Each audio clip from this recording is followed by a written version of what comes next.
अब हम करेंगे क्वेश्चन नंबर 2। क्या दे रखा है? Write first 4 term of the AP when the first term A and common difference D are given as follow. तो यहाँ पे कह रहा है कि शुरू के 4 टर्म बताओ जबकि हमें ए दे रखा है यानी फर्स्ट टर्म दे रखा है, कॉमन डिफरेंस यानी डी दे रखा है। तो यही दोनों चीज़ें चाहिए होती हैं। क्या करना होता है? फर्स्ट टर्म अगर दे रखा है तो उसमें बस कॉमन डिफरेंस को ऐड करते चले जाओ। तो देखो पहले वाले का एपी हमारा क्या हो जाएगा? फर्स्ट टर्म हमें 10 दे रखा है और कॉमन डिफरेंस कितना दे रखा है?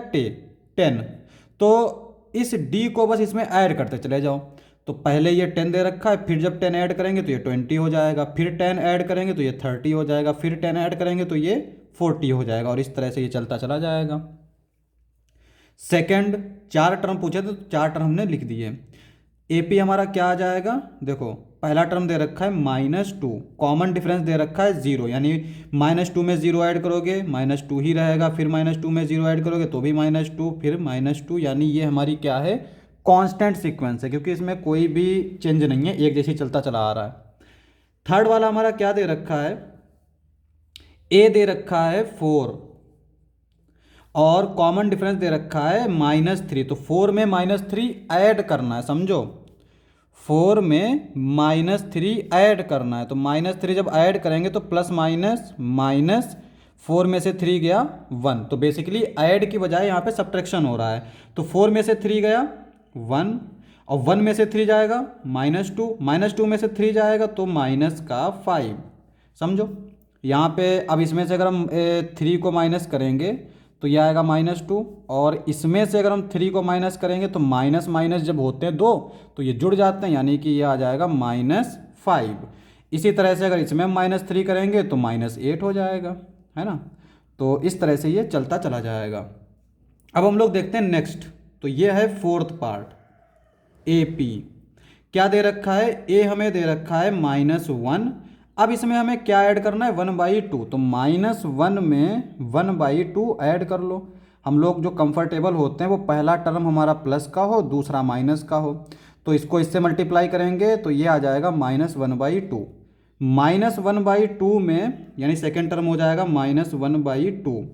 -1/2 में फिर से हम +1/2 करेंगे, सेम 0। तो इसका मतलब ये आ जाएगा 0। उसके बाद में फिर हमें 0 में 1/2 ऐड करेंगे तो ये आ जाएगा 1/2। फिर 1/2 में 1/2 ऐड करेंगे तो ये हो जाएगा 1, तो ये आ गया 1। तो यहाँ पे 4 टर्म पूछे तो बेसिकली 4 तो ये मिल गई, ये 5वां है, तो ये हमारी एपी हो जाएगा। फिफ्थ वाला जो दे रखा है उसमें पहला टर्म दे रखा है -1.25। इसमें जब हम -0.25 ऐड करेंगे तो क्या आएगा? देखो -1.25 दे रखा है, -0.25 क्या आ जाएगा? ऐड कर दो तो ये आ जाएगा 5 5 10, यानी 0 2 2 4 1 5 और ये 1। तो माइनस का 1.5 -1.50। उसके बाद में फिर हम इसमें -0.25 करेंगे तो ये क्या आ जाएगा?